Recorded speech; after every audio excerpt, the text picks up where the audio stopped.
umaga ay ipagpapatuloy natin yung theme na The Apostles' Creed, itong buong buwan ng May hanggang kalagitnaan ng June.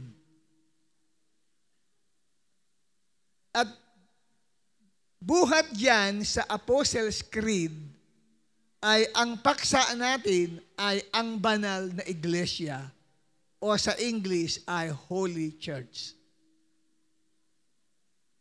Mahalagang maintindihan natin kung ano ang kahulugan ng church. Kasi kasama po yan doon sa tinatawag na Apostles' Creed. Ang Apostles' Creed ay statement of faith. Ito po ay pagpapahayag ng Kristiyanong pananampalataya. Ano ang kahalagahan ng Apostles' Creed? Ang Apostles' Creed ay tumutukoy sa mga doktrina na pinaniniwalaan ng mga unang mananampalataya ni Kristo simula pa noong taong 340 AD. So matanda na po itong aral o doktrina na pinanghahawakan ng mga apostol at ng mga unang mga mananampalataya ng ating Panginoong Hesukristo. Hindi po iyan ngayon lang nabuo ang tinatawag na Apostles' Creed. At dito po, mahalagang maintindihan natin ang doktrina.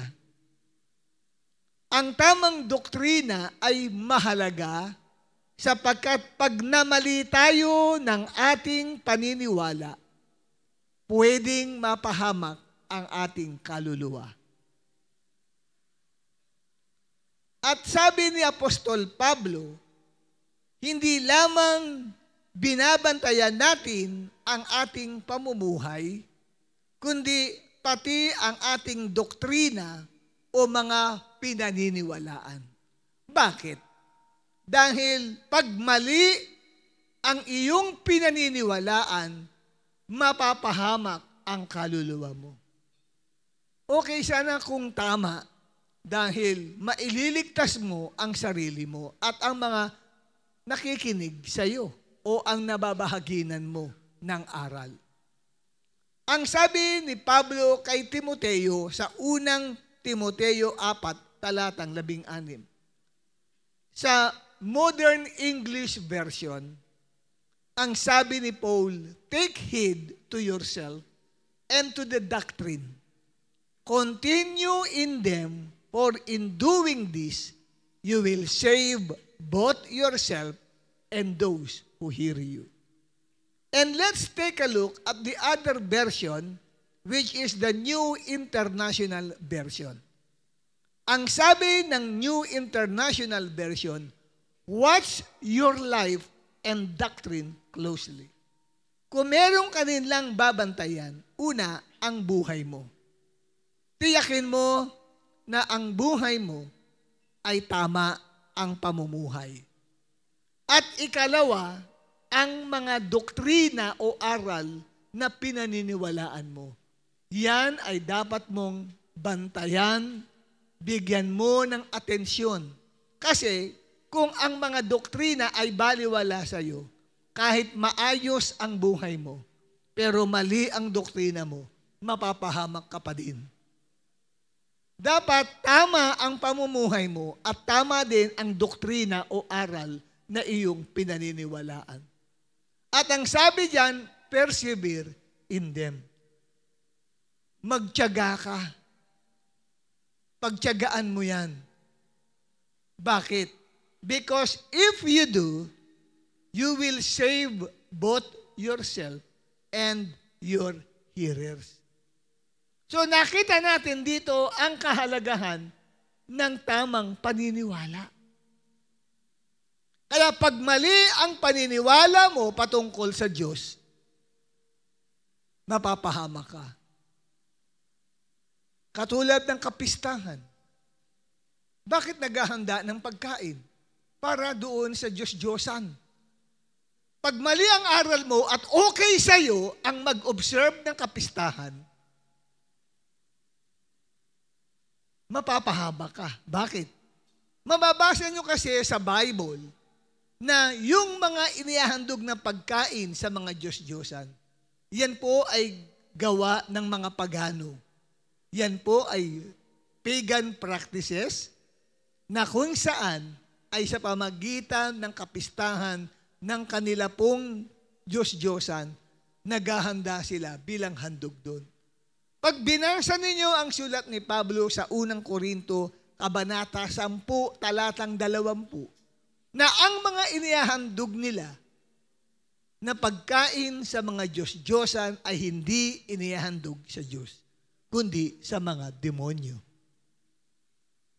So, kung mali ang aral mo na pwede kang maghanda at makisaya sa mga kapistahan, mapapahamak ang kaluluwa mo.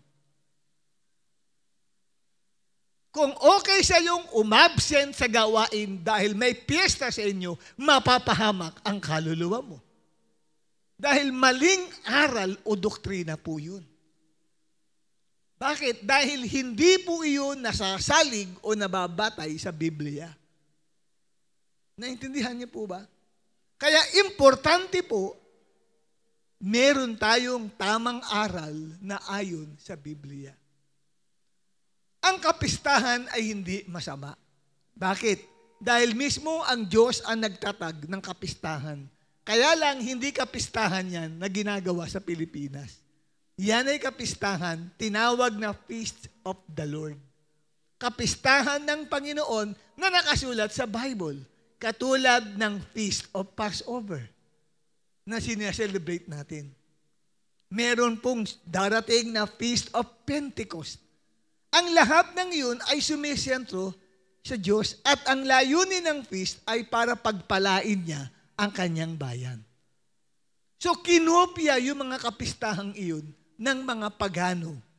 Nagkaroon din sila ng kanya-kanyang kapistahan, hindi nga lang naka-address sa buhay na Diyos, kundi sa mga Diyos-Diyosan. So nakita po natin dito, mahalaga na meron tayong tamang aral o doktrina. Kaya yan ang dahilan kung bakit ang team natin mula pa noong first Sunday of the month of May ay the Apostles' Creed. Kasi kailangan pahalagahan mo yung doktrina. Hindi lamang ang buhay mo.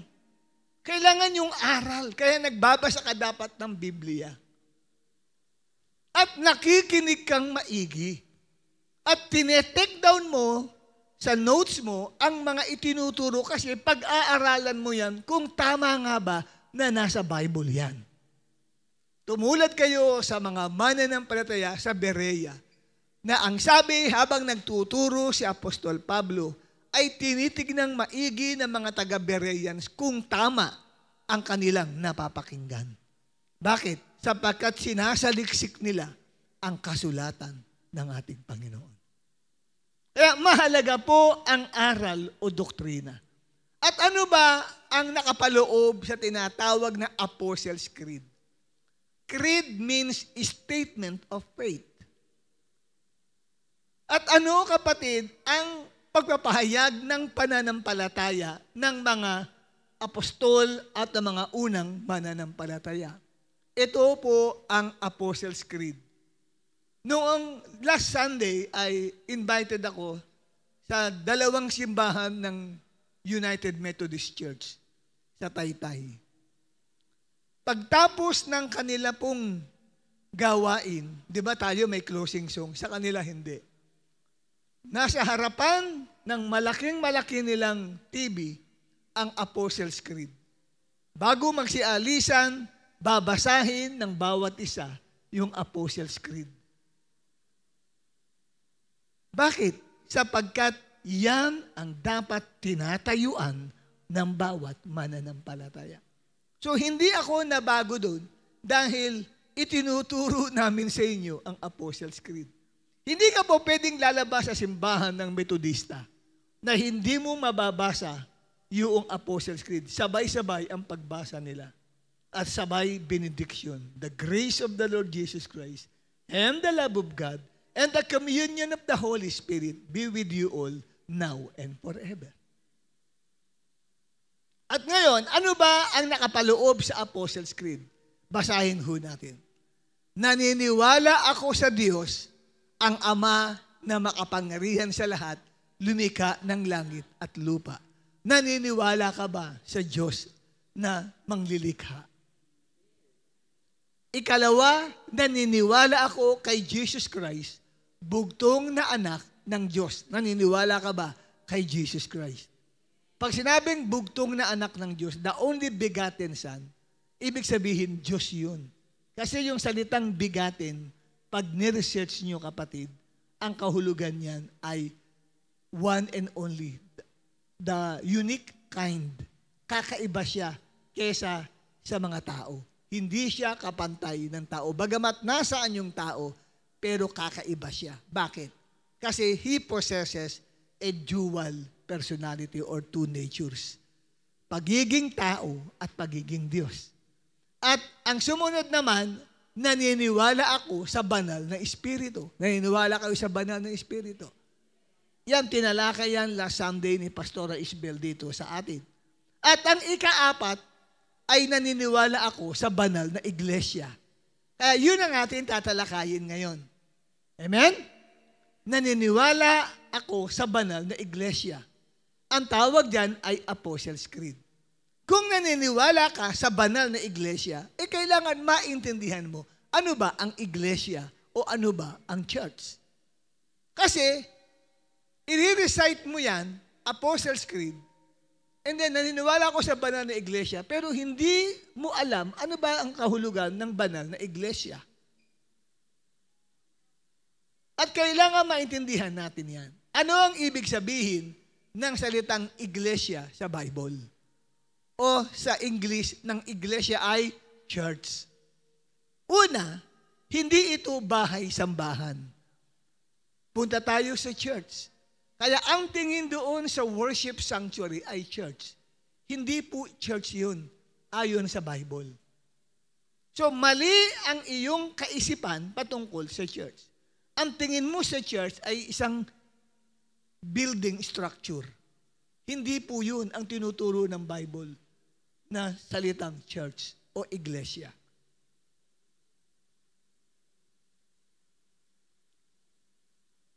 Ikalawa, hindi rin ito isang religious Christian denomination. O isa po itong sekta, yung church. Hindi po yun ang turo ho doon sa Bible. Katulad may Protestant church, mayroong Roman Catholic Church, at mayroong pong Iglesia ni Cristo, Church of Christ. At meron po pa kapatid na United Church of Christ.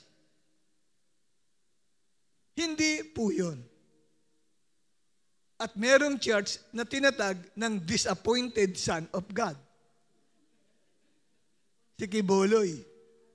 Sabi niya, appointed siya pero ang tawag ko ay disappointed Son of God. So, ang church ay hindi isang Christian denomination. Yan ang turo ng Bible. Ano ang church? Ang church ay tumutukoy sa mga tao na sumasampalataya kay Kristo. Kaya kung pag-aaralan mo ang Biblia, ano ang church o iglesia? Ito'y tumutukoy sa mga tao na sumasampalataya kay Kristo. Hindi lang basta sumasampalataya, kundi tinanggap si Jesus Christ bilang Panginoon at tagapagligtas ng kanila pong buhay. Ano ang patunay na ang church ay tumutukoy sa mga tao at hindi po sa isang building o worship sanctuary? Hindi po ito tumutukoy sa isang denomination. Sa aklat ng Roma 16, talatang 3 hanggang 5, sumulat si Apostle Paul at sa pagsulat niya sa mga believers sa Roma ay pinababati niya sila Priscilla and Aquila. Okay? Binabati niya sila Priscilla and Aquila. At ang sabi niya, greet Priscilla and Aquila, my fellow workers in Christ Jesus. O batiin naman ninyo si Priscilla and Aquila. Verse 4, who risked their own neck for my life. Wow, panganib nila ang buhay nila para sa akin. Ito ang faithful and loyal Christian friend. Ang sabi, not only I, but also all the churches of the Gentiles give thanks. Verse 5, ito, makinig kang maigi. Verse 5, likewise, batiin din ninyo yung church na nasa loob ng kanilang bahay. Kung ang church ay patungkol sa building, so yung building nasa loob ng bahay ni Priscilla and Aquila. Di ba sabi dito, likewise, greet the church that is in their house. So yung building, kung ang paniniwala mo sa church ay building, ang building ay nasa loob ng bahay. Ano yun? Bakit sinabing greet the church that is in their house? Ano yung tumutukoy na church? Mga mananampalataya ni Jesus na nagtitipon sa bahay ni Priscilla and Aquila. Ibig sabihin, ang bahay ay ginagamit bilang lugar ng tagpuan, lugar ng gawain ng mga unang mananampalataya. Wala pa pong cathedral during that time. Nagkaroon lang ng mga cathedral nung in-embrace ni Emperor Constantine ang Kristyanismo. Nung una po, ang gawain ay ginagawa sa bawat tahanan ng bawat mananampalataya. Kaya kung magkakaroon ng gawain sa bahay mo, yun po ang tawag ay house church. At nangyari po yan nung unang panahon. Amen? Kaya, wag mong iisipin, pag may gawain kayo sa bahay, gawain lang naman sa bahay yan, kaya hindi na ako magsusuot ng maayos. Aatin ako naka-short lang, o kaya naka-chinelas lang.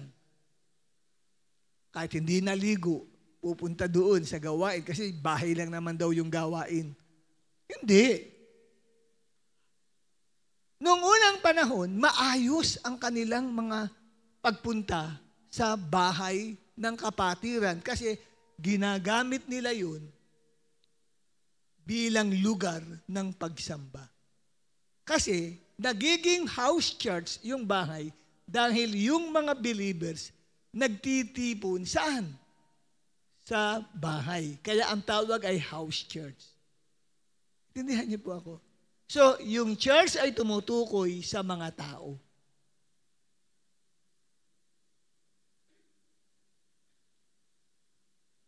Ano pa ang ibig sabihin ng salitang iglesia o church sa Bible? Ang church ay tinatawag sa Bible na katawan ni Kristo dito sa lupa. Kaya nga yung tinatawag na Apostles' Creed, naniniwala ako sa banal na iglesia. So naintindihan mo na dapat ngayon. Ano ibig sabihin ng banal na iglesia? Ano ang church tinuturo ng Bible? Ito ay tumutukoy saan? Sa mga tao na, hindi basta tao lang. Tao na sumasampalataya kay Kristo. Taas ang kamay ng mga sumasampalataya kay Kristo. Kung sumasampalataya ka, ituro mong katabi mo, ikaw ang church. Amen? Ikaw, bahagi ka ng church. Ngayon, meron pang metaphor na isinishare ang Bible patungkol sa church. Ito ay tinatawag na body of Christ o katawan ni Kristo na mababasa natin sa book of Ephesians chapter 1 verses 22 to 23. Ang sabi diyan, and He put all things in subjection under His feet and made Him the head over all things for the church. Verse 23. The church which is His body. So, ang church ay tinatawag na katawan ni Kristo. the fullness of Him who fills all things in all way. So, ang church ay katawan ni Kristo. Kung ang church ay tumutukoy sa mga tao, so ibig sabihin, tayo, bagamat marami, individual, pero we form part of a one body, isang katawan ni Christ. May analogy sa body. Ang body ay maraming parte ng katawan. Hindi pwedeng ang katawan ay isa lang ang bahagi niya, mata lang. Nakita na ba kayo ng isang katawan na mata lang siya? Na isang tao na mata lang, walang kamay, walang paa,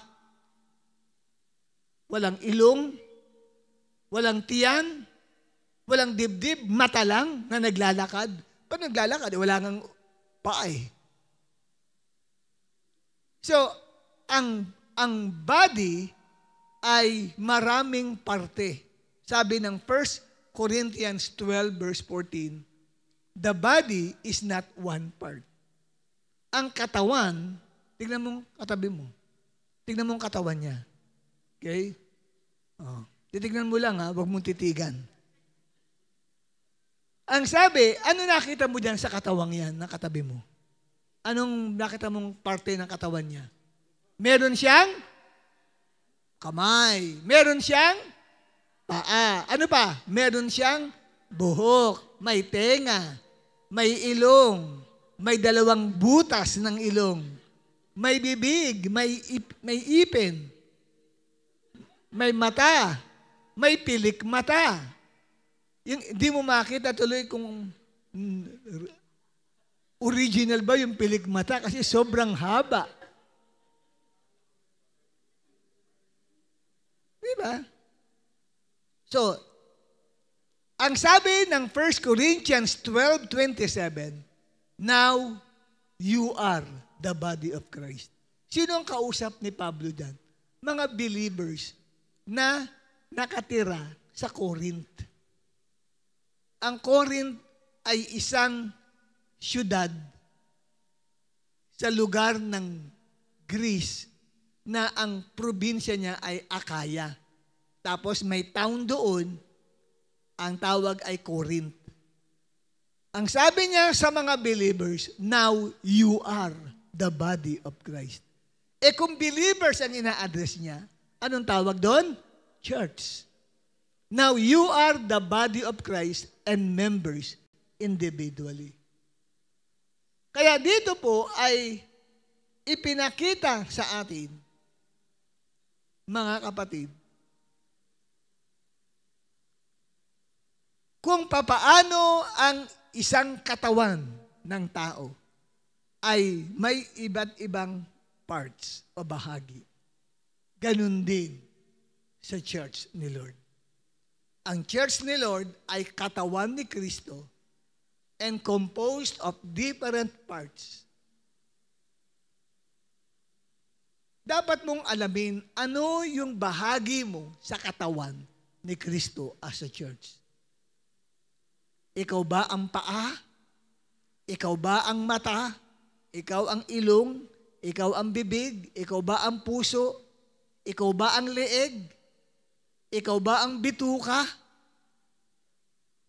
Ikaw ba ang mga daliri o ang mga kamay? So, iba't ibang parte. Pero, napakahalaga sa Diyos. Bawat parte ng katawan, meron pong kanya-kanyang function. Hindi mo pwedeng sabihin, okay, ikaw si mata, mahalaga ako, hindi ko kailangan ang tenga. So nakakita na ba kayo, kapatid, ng tao na may dalawang mata at walang tenga? Sarado lahat. Paano makakapakinig? Bingi ang dating niya. May mata. Kaya hindi pwedeng sabihin ni mata, dapat nag-iisa lang ako. Ako lang ang importante. Hindi pwede. Hindi rin pwedeng sabihin ni tenga, ako lang ang mahalaga, kaya ang mata, hindi ko kailangan yan. So kung nakakita ka ng isang tao, may dalawang tenga pero walang mata, sarado lahat yan, bulag ang dating niya. Amen po ba? So useless laang. Nakakarinig nga, hindi naman nakakakita. So, lahat ng bahagi ng katawan ay importante. Ganyan din sa atin sa church. As a church, mahalaga ka. Hindi po pwedeng attendee lang ang trabaho mo sa church. Hindi pwedeng ang gawain mo lang ay pandagdag ng attendance. Pang 101 ka. Hindi lang yun. Dapat may ginagampanan kang gawain sa katawan ni Kristo. Dapat may parte ka, may participation ka.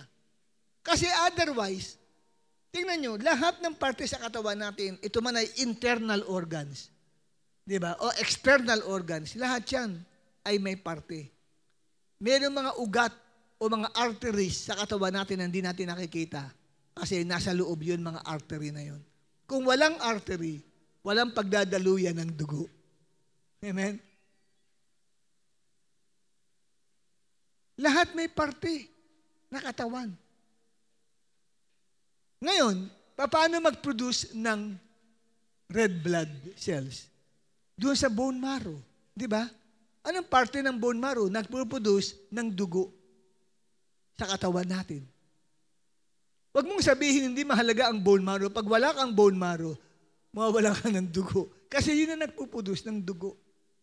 Hindi naman siya araw-araw laging sinasabi ng Diyos, let there be blood and there was blood sa iyo. Hindi. Kundi nag-ooperate siya sa katawan natin. Maging sa mga ophthalmologist, yung sa mata, grabe pala ang mata. Ang dami palang iba-ibang uri ng function sa mata natin. Namangha yung mga ophthalmologist, lalo na nang pinag-aralan nila ang parte ng mata ng tao. Sabi nila, kung ang tao ay lumitaw na lang, na biglaan, imposible na lahat ay nakukontribute para ang mata ay magkaroon ng lens at magkaroon ng liwanag at makakita. So may nagdisenyo ng lahat ng yan. Kaya namangha sila na ang Diyos talaga ang lumikha sa tao. Kasi hindi ang mata ay nakalagay lang dyan, nakakita ka na agad. May mga iba't ibang function pala, ang daming cells pala dyan sa mata natin. Iba-iba. So, nakita natin dito, kahit sinasabing maliit na bahagi ng katawan ng tao, sinasabi ng iba, hindi ito mahalaga, wala pong itinatapon. Ang sabi ng Bible, ikaw ay ang katawan ni Kristo. So, may bahagi ka sa katawan. Ano ang bahagi mo sa katawan ni Christ? Umaten? That's all? Hindi. Sumama sa worship? Hindi. Dapat alamin mo ano ang pwede mong maging part sa katawan ni Christ.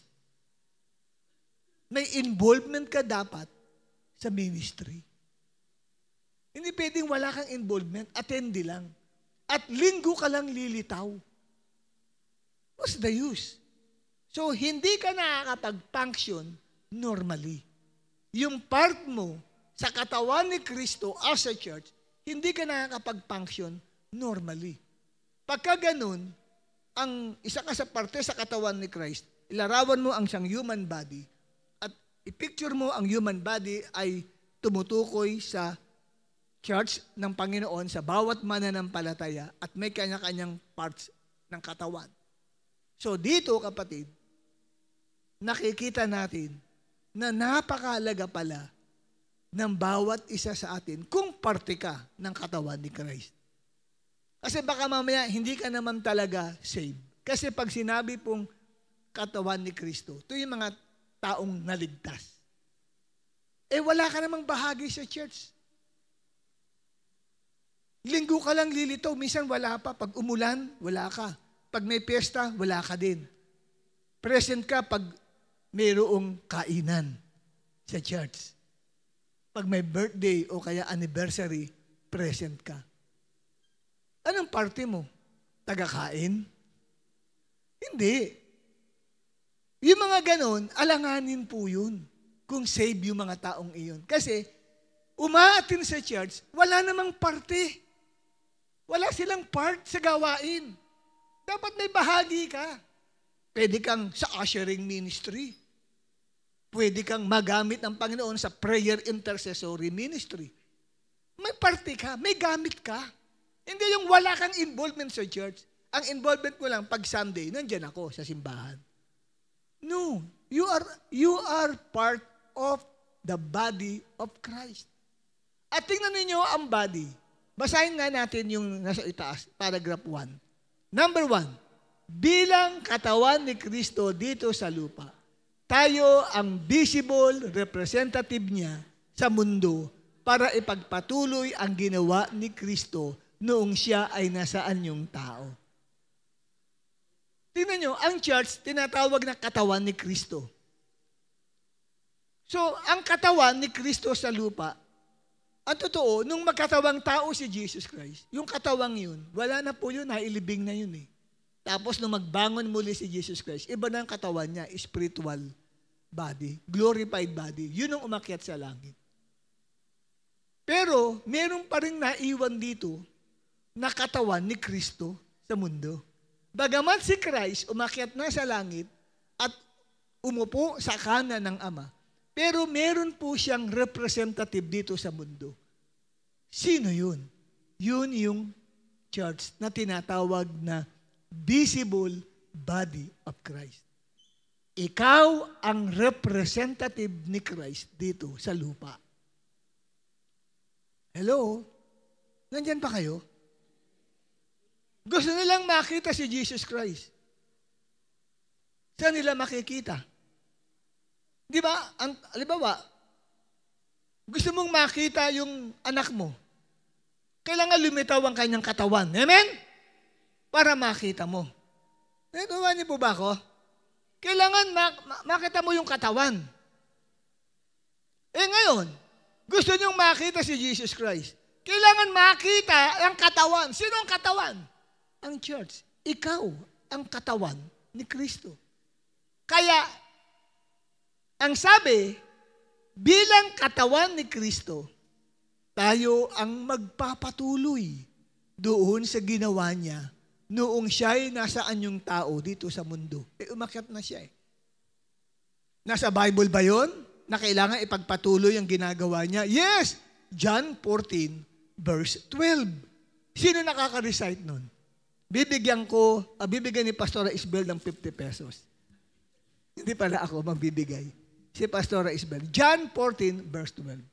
Anong sabi ni Jesus? Katotohanang sinasabi ko sa inyo. Ang sinumang sumasampalataya sa akin ay gagawin niya ang mga ginagawa ko. Amen? At higit pa ang gagawin niya. Kasi, sabi ni Kristo, aakyat ako sa langit. So, sinabi na niya na pag siya ay umakyat na sa langit, may maiiwang katawan niya sa lupa, which is the church, na magpapatuloy ng kanyang ginagawa sa mundo. Kung hindi mo ginagawa yung ginagawa ni Kristo, hindi ka parte ng katawan niya. Kung hindi ka parte ng katawan niya, hindi ka kabilang sa church niya. Hindi ka ligtas, hindi ka saved. Nandito ka lang, nahikayat ka lang. But you are not part of the church of Christ. Bakit? Tingnan natin, kapatid, ang ginagawa ni Kristo. Halimbawa, Jesus reached the unsaved sinners. Inaabot niya ang mga hindi pa ligtas. Nag-share si Jesus Christ sa kanila. Anong sabi ng Luke chapter 4, verse 43? Ako'y naparito upang ipahayag ang kaharian ng Diyos, sapagkat yan ang dahilan ng aking pagparito. So, nag-share ng patungkol sa mabuting balita. Ginagawa mo ba yun? Nakakapag-share ka ba? Kung hindi, baka hindi ka part ng church ni Christ. Kung hindi ka part ng church ni Christ, baka sa ibang katawang ka. kabahagi. Hindi sa katawan ni Kristo. Baka ibang katawan ang kabahagi mo. At ang sabi diyan, okay, balik natin yan. Jesus Christ healed the sick. Dapat ipagpapatuloy mo yun. Nagpipray ka sa mga may sakit. Paano po kung mamatay? Okay lang. Basta, hindi naman sinabing ikaw magpapagaling eh. Ipag-pray mo. Paano po yun? Lahat ang pinag-pray ko na mamatay. Di, at least, yung alam, gusto nilang mamatay, di tatawagin ka. Halimbawa, yung isang kapatiran, get-again sa kanyang binan, di tatawagin ka niya kasi alam na pag pinag-pray po, mamamatay eh. Kaya huwag kang magtaka kung bakit marami nag-request sa'yo na ipag-pray mo yun kasi gusto nilang mamatay na yung tao. Dahil kasi na-CI nila na pag nagpipray ka sa taong may sakit, namamatay. So alam na kung sinong lalapitan nila. Diba? Gita-galit sa kapitbahay. May sakit daw. Hanapin ko si sister, si brother. Kasi pag nag-pray yun, namamatay agad eh. Pero tayo, kapatid, pwedeng kasangkapanin ng Diyos para magpagaling ng mga sakit at karamdaman. Kahit ganito tayo, nagagamit pa rin tayo ng Panginoon. At minsan, isipin mo ako nga nagkulang ako, alam ko namin ko kulang ako sa prayer nung ako ay mag-minister sa Methodist Church yung last Sunday. Pero tingnan mo grace ni Lord. Pinahalagan ako ng Panginoon during time ng worship na may dumalo doon, masakit ang kanyang bahagi ng kanyang leeg hanggang dito sa balikat, sa parting likod. Di sinabi ko yun. Sino po yun? Dilingunan silang lahat. Mamaya, nung malapit pala sa harapan, isang matandang babae nagtaas ng kamay. Halika po kayo, lumapit kayo sa harapan. So pinalapit ko sa stage sa church nila doon. Tapos, nung pina-extend ko yung kamay, ganun niya, kaya pala, ang layo, mas mahaba ang kaliwa kaysa sa kanan. Pag natutulog pala yun, hindi siya makaside na ganyan. O makaside. Kailangan ang tulog niya, diretso. Kasi, sobrang pain. Ilang taon na pala, ganun yung matanda. Hindi pwede mag-pray na nakaside. Side sa left, nakaside sa right. Dapat, ang higa niya, diretso lang. So, hindi siya pwedeng gumanon. Hindi siya pwedeng gumanon. Kaya ang hirap po nung nakadiretso ka lang. Kung nangangawit ka na, di ba, misa pag nangangawit ka sa pagtulog mo nakaganyan, dapat sa side ka. Hindi po pwede. Napaka-painful. Tingnan nyo. Sabi ko, Lord, alam ko, nagkulang ako sa prayer, sa paghahanda para mag-minister. Pero gamitin mo po ako bilang part ng body of Christ ninyo. O pwedeng, ang gift ko ay healing. Gamitin mo ako. Di nung, sabi ko, tinawag ko yung isang brother. Halika brother, tignan mo ang kumpantay. Hindi po, mas mahaba po pala yung kaliwa niya. Kaya sabi niya, ang sakit-sakit po eh. Nung hawakan ko lang yung kanan, nagulat po ako, biglang humaba. Andama ako biglang pumantay. Tapos tinawag ko rin brother niyo, biglang pumantay. Wala pang prayer na ginagawa. I-touch ko lang yung kanan. Dama ko agad kasi gumalaw eh. Tapos pina-check ko sa kanya, naku sabi niya, ang gaang. Kaya nung matapos ang service, nakipag-usap sa akin, sabi niya, sinabi niya, ang tagal ng ilang taon yun. Hindi ako makaganon, hindi ako makaganyan. Ang sakit-sakit ng aking likod. Ngayon po, lahat ng pain ay nawala. Sino nagpagaling nun? Hindi ako. Kasi alam ko sa sarili ko, nagkulang ako sa spiritual preparation. Gumawa ang Holy Spirit. Kasi kung alam mo yung part mo, amen? May kanya-kanya tayong bahagi. At nakita ko, ang bahagi ko alam ko sa healing. So, humaba agad. Wala lang prayer. Nung hawakan ko lang, sabi ko, bigla pong humaba na Pumantay agad. See? So, dapat, tingnan mo yung gift mo kay Lord. Pwede ang gift mo, yung mga naghihingalo na, mapapadali. Pero hindi na maghirap. Pwedeng gift mo yun. Pwede po yun eh. Yung hindi, ang tagal na parang nagsasuffer na hindi pa kinukuha ni Lord. Nung ipag-pray mo lang, tigok agad. Pwedeng yun ang gift mo. Kaya alam na kung sinong lalapitan natin. Amen po ba? Pwede naman, ang gift mo kapatid, ay prayer for healing. Hindi prayer to become dead. Di ba? Iba-ibang gift natin. Pwedeng boses. May gift ka kapatid. Maganda ang boses mo. Ba't hindi ka mag-special number? Pero bago ka mag-special number, siyempre, iti-test ang baka mamaya nung special number ka, wala sa tono. May mga ganun tao, maganda ang boses, pero nung isama ang gitara nagiging sintonado. O kaya sa acting, sa drama. Ganun yun ang gift mo. Masyado kang dramatist. Madrama ang buhay mo. Iba-ibang gift po yan. O kaya ang gift mo, kapatid, ay yung smile, yung isang ngiti mo lang, napapasigla mo ang tao. Boy, usher ako. Parang standy ka lang, doon nakatayo ka lang. Pag may dumating, hello, good morning. Yun lang gawin. Okay na. Yun lang. Hindi ka na kumakamay. Isang ngiti mo lang. Isang ngiti mo lang. Di ba? Nare-rejuvenate na yung tao. Pwedeng yun ang gift mo. Iba-iba po yan na parte ng gawain. At pwede rin naman, tagapagdala ka ng mga souls para kay Lord. Amen? Anong sabi yan, inano ko na, encourage the depressed. Maraming pupunta depressed.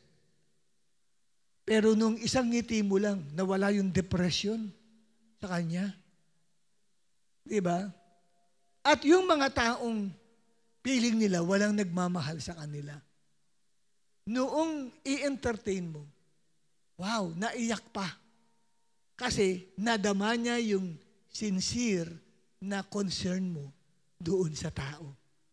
Ginawa ni Christ yan. May hinuli silang isang babae na nahulihan sa akto ng pangangalo niya. And this woman, she felt unloved. Alam niya parang wala nagmamahal sa kanya.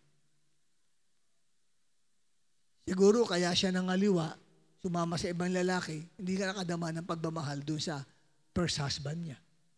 Tapos, ito pang mga religious leaders, nag-aakusa sa kanya. Ang problema, siya lang ang inaakusa. Nasaan na yung kanyang kalaguyo? Pinatakas. Talagang,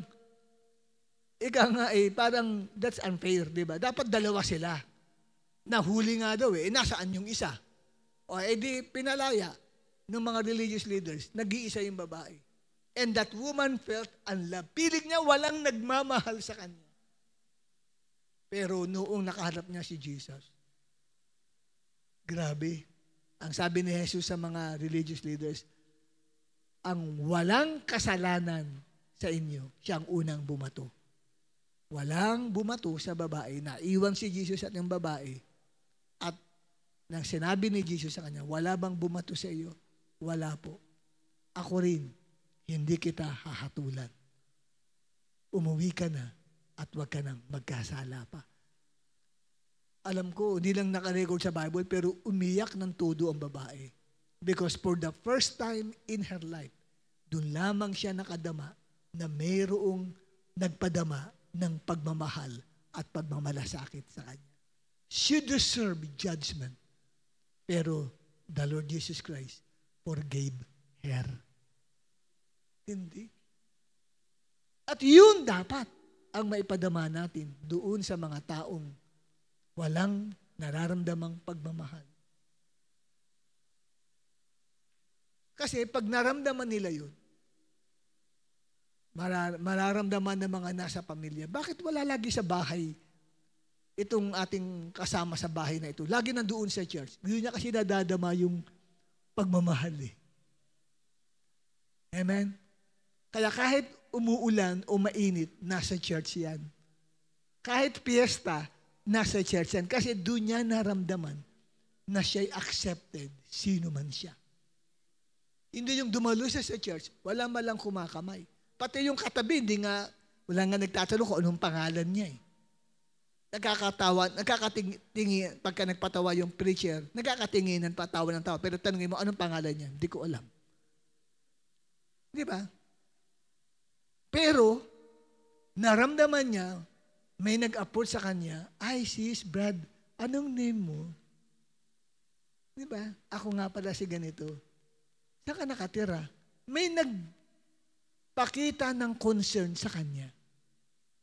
Yun dapat ang role ng church. Nagpapadama ng pagmamahal, lalo na sa mga itinuturing na walang kwenta sa mundong ito. Amen po ba, kapatid?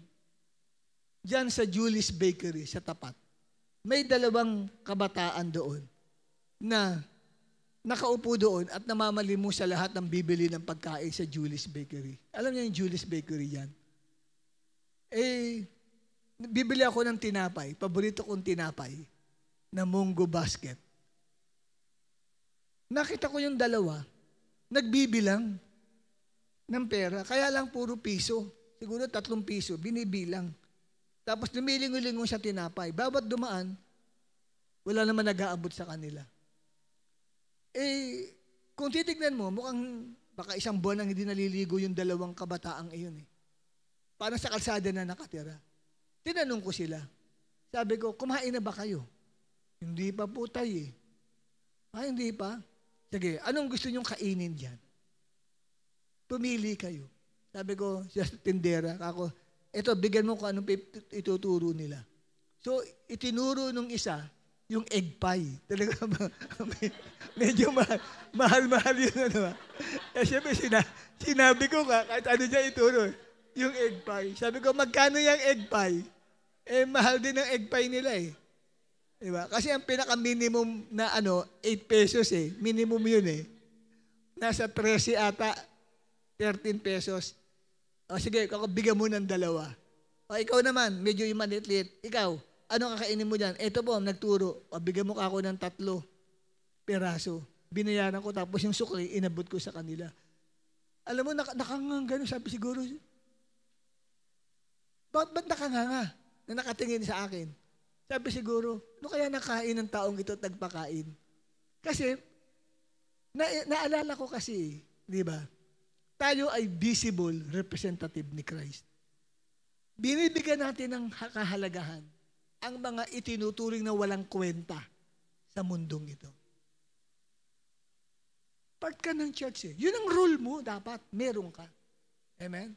Naalala ko doon sa napanood ko sa YouTube na meron silang CCTV. Yung may-ari, kasama ang pamilya, may-ari siya ng restaurant, kumakain sila, family. Then may dumating na isang matanda, pulubi, at humihingi ng tubig.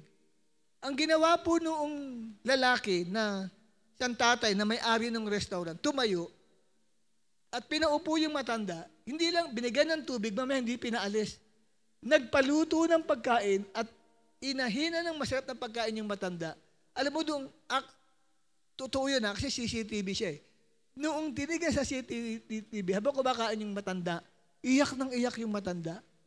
Kasi for the first time, may nagpakita ng pagpapadama, ng pagmamahal sa kanya. Kasi kadalasan, "Huwag kang papasok ito, dungis-dungis ninyo. Ang baho-baho ninyo, makakaano kayo sa mga customer." Pero tinanggap siya at hinainan ng masarap na pagkain.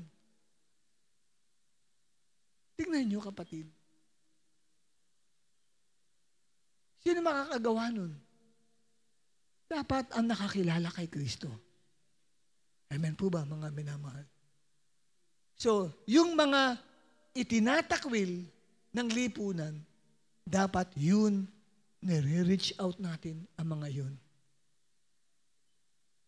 Kasi tayo ay visible representative ni Christ. Amen? Dito sa lupa. At ang ikalima, anong ibig sabihin ng salitang iglesia sa Bible? Ang church ay tinatawag ni Apostol Pablo as the bride of Christ. Ang church ay ang babaeng ikakasal kay Kristo. 2 Corinthians chapter 11, verse 1 and 2. I wish that you would bear with me in a little foolishness. But indeed, you are bearing with me. For I am jealous for you with a godly jealousy. For I betrothed you to one husband to present you as a pure virgin to Christ. So dito si Apostle Paul nagkaroon ng isang kapahayagan mula sa Diyos na ang church pala, ang believer ni Christ, ay isang babaeng nakatakdang ikasal kay Kristo. Siya ay tinatawag na bride of Christ. Sino yung church? Hindi building. Ikaw, ako, tayo kapatid na sumasampalataya kay Kristo ay tinatawag na babaeng ikakasal kay Kristo. May binabanggit dyan na betrothed. Yan po ay isang napakagandang Jewish customs and tradition. Before the actual wedding, nagkakaroon po ng seremonya ng betrothal. Nagkakaroon po ng pirmahan doon na kung saan yung lalaki at babae ay nagpipledge na siya ay magiging matapat sa kanilang kaatipan at ang sabi ay willing pumasok sa larangan ng kasal. Kaya after 1 year ng betrothal, any moment, any day, biglaan po yan. Dapat prepared yung bride na bigla na lang siyang susunduin ng lalaki para ikasal sa kanya. Tayo ay tinatawag na bride of Christ. We are betrothed in Christ. So, ibig sabihin ng betrothal, tapos na marahil ang 1-year period natin. Si Christ, any moment ay darating para ikasal ang church sa Kanya. At nasa Bible po yun, Pahayag 19, talatang 7. Ano ang sabi ng aklat ng Pahayag o Revelation 19, verse 7? Basahin po natin ito. At kindly ipakita natin sa screen ang Revelation 19:7. Magalak tayo at magsaya. Luwalhatiin natin siya sapagkat sumapit na ang kasal ng kordero. Ang kordero o lamb, the Lamb of God which takes away the sins of the world is Jesus Christ. Sapagkat sumapit na ang kasal ng kordero at inihanda na ng kasintahang babae ang kanyang sarili. Verse 8, binihisan siya ng malinis at puting-puting lino. Ang lino ay ang mabubuting gawa ng mga hinirang ng Diyos. So, tumutukoy sa church ng ating Panginoong Hesukristo. So, nalalapit na ang pagbabalik ni Jesus Christ upang tayo ay ikasal sa pamamagitan, kapatid, ng pagbabalik o rapture na tinatawag.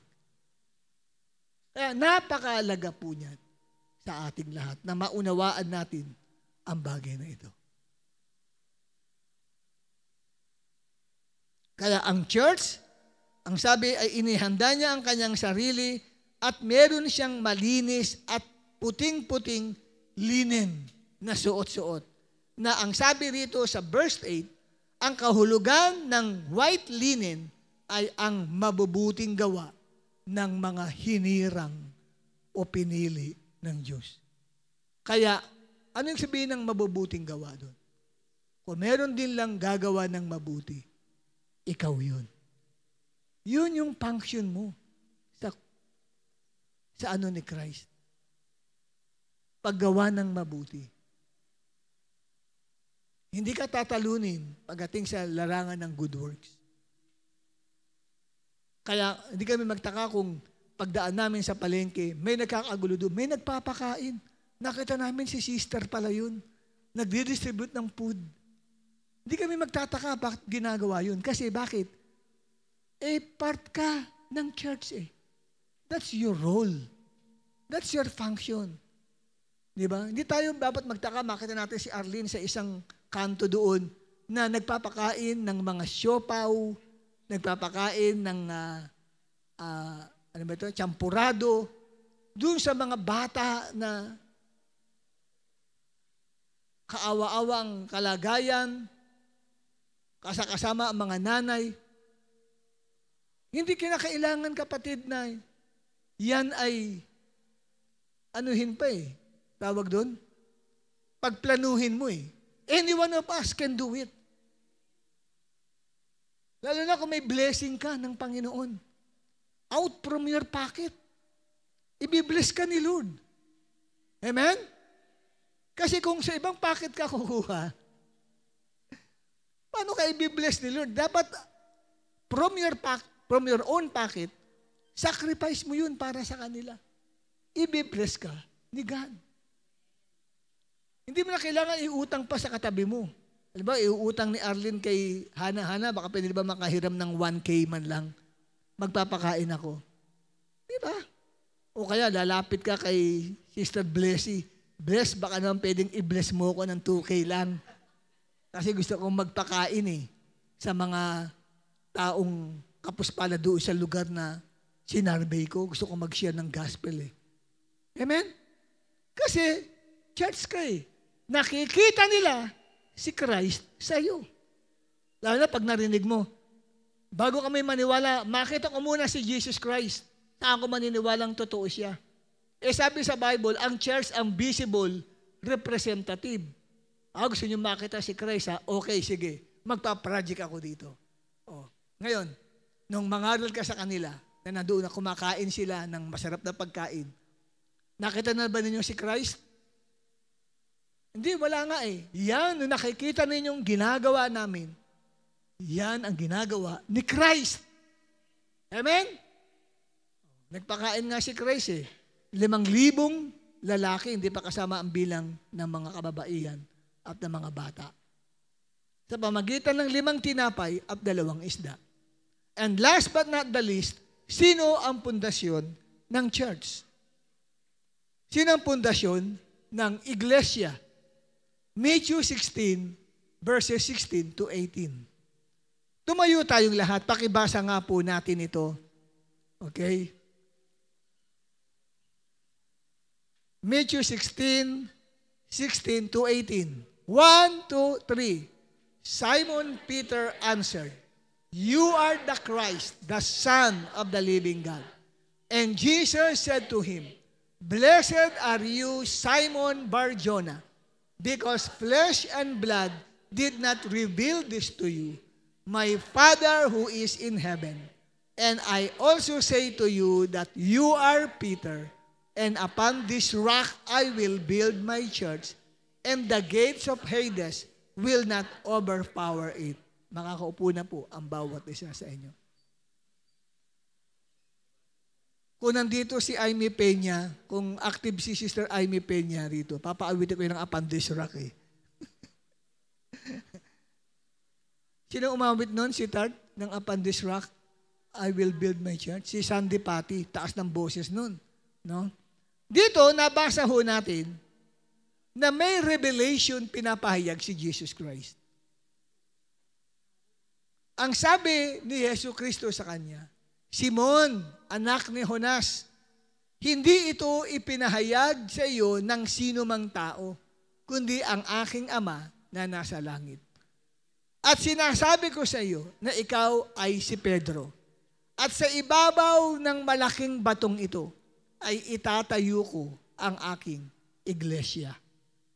At hindi makapananaig sa kanya ang pintuan ng kamatayan."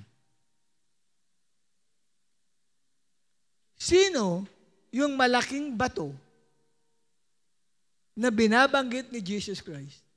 Na dun sa ibabaw ng malaking batong yun, itatayo niya ang kanyang church o iglesia. Maliwanag yan na hindi yan si Manalo. Hindi si Felix Manalo ang binabanggit dito na rock. Ang rock dyan, sa Greek word ay Petra. Yung Peter, nga pala, pag niresearch nyo yan sa stepbible.org, ang nakalagay doon ay Petros. At ang definition ng Peter ay small stone. Tapos yung rock na binabanggit naman dito, and you are Peter, and upon this rock, I will build my church. Ang rock dyan ay Petra. Na pag tinignan ninyo sa stepbible.org, yung kahulugan ng Petra, it is a bedrock, a massive, huge rock. Isa pong kapatid na napakalaking bato. So, hindi po siya maliit na bato. So, hindi, yung kahulugan ng rock ay hindi Peter. Sino yung rock? Pag po tinignan natin ang simbolo ng rock, the symbol of rock is strong, steadfast, not easily moved or shaken, and consistent. So, matibay, matatag ang simbolo ng rock. Sa Old Testament Bible, si Moses, ginamit niya ang rock as metaphor for God. Bilang simbolo ng Diyos ang isang malaking bato. Deuteronomy 32 verse 4. He is the rock. His works are perfect and all His ways are just. A faithful God who does no wrong, upright and just is He. So doon pa lang sa matandang tipan, pag binabanggit ang rock, ito ay metaphor which pertains to God. Hindi lang si Moses ang gumamit ng metaphor na rock that pertains to God, kundi maging si King David sa Psalm 18 verse 2.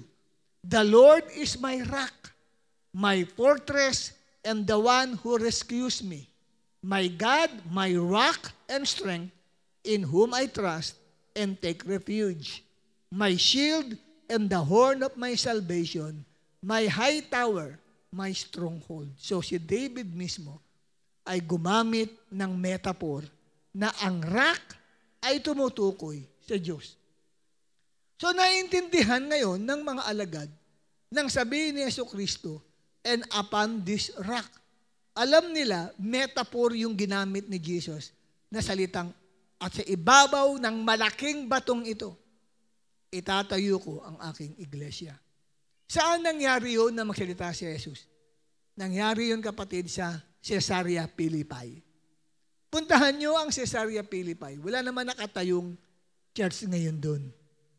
So therefore, hindi po literally na yung rock na binabanggit ni Jesus Christ ay tumutukoy sa isang literal rock, kundi sa isang spiritual rock na nalalaman ng mga alagad kasi sila ang nagbabasa ng matandang tipan.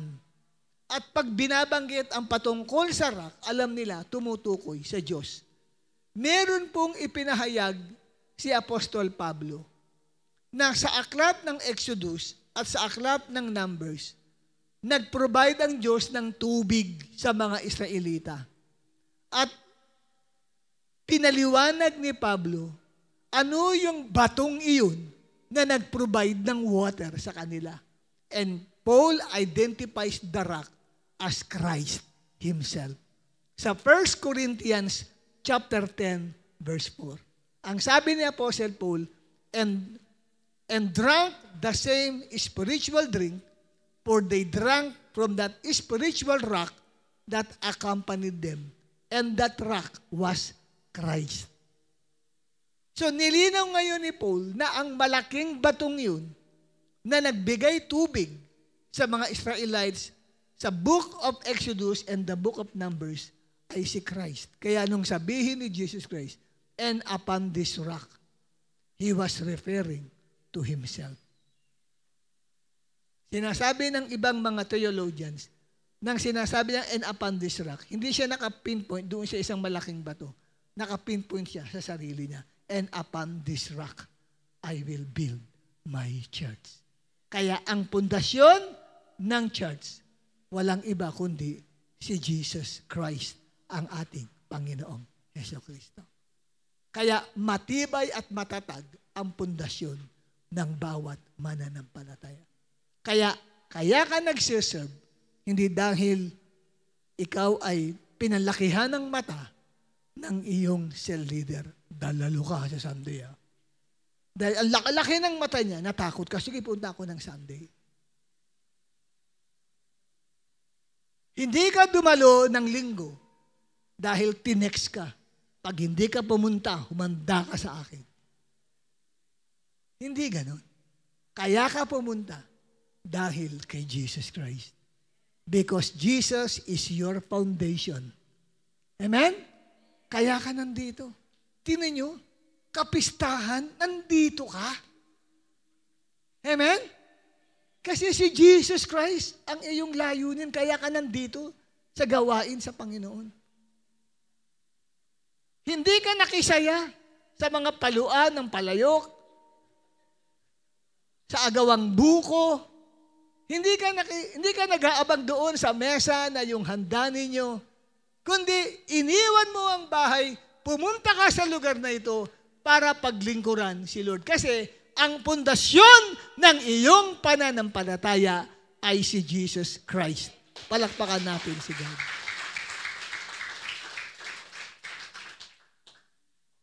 Kaya ikaw ay naglilingkod para kay Lord. Mag-o-open tayo ng panibagong manggagawa sa darating na month of July. Ino-open namin yan, sino sa inyo ang nais magpagamit kay Lord. Wag nawa kami makarinig, ay naku, para sa mga bata lang yung matatanda na kami, no? Saan mo mababasa sa Bible na ang pagiging manggagawa ay sa mga bata lang? Wala sa Bible yun. Walang binabanggit doon, dapat ang mga bata lang ang pinanggamitin at ang mga matatanda ay hindi na. Wala sa Bible yun. Amen po ba? Ano man ang edad mo, magpagamit ka sa Panginoon. Magkaroon ka ng burden para pagamit kay Lord. Hallelujah. Kasi ano bang bahagi mo? Baka paa ka. Kaya ikaw ay layas. Kaya pala ako ay layas. Baka ikaw ay mata. Kaya marami ka na obserbahan. Tingnan mo yun, no? Lagi na lang, pag nangangaral sila pastor at pastora, laging tulog yun. Ang dami ka nakikita eh. So kung marami ka nakikita, magpagamit ka kay Lord, maging usher ka, taga-kalabit ka. Gising po tayo. Nakinig po tayo, makinig. Papatungan mo ng kamay, hello, ganun. Alam na yan. Sasabihin, nagme-meditate lang ako.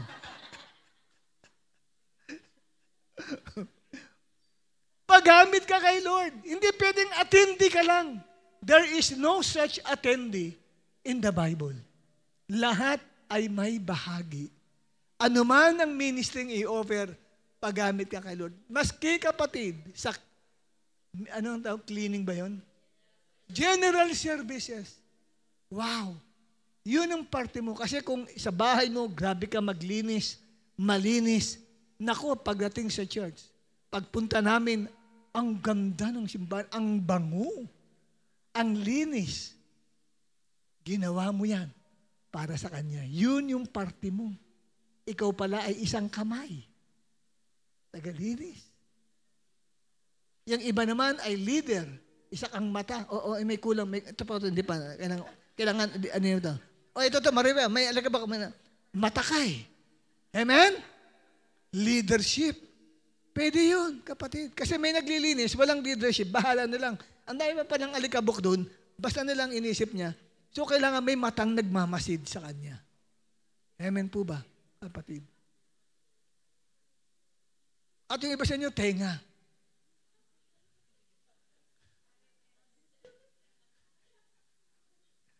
Pwedeng taga-follow up. Oo nga, tama nga. Di ba? Okay, so yun po. Kaya i-offer ho namin yan sa bawat isa sa inyo. Siguro, wait for that announcement. Kahit sino man, magpagamit ka kay Lord. Okay? Tumayo tayong lahat, mga kapatid.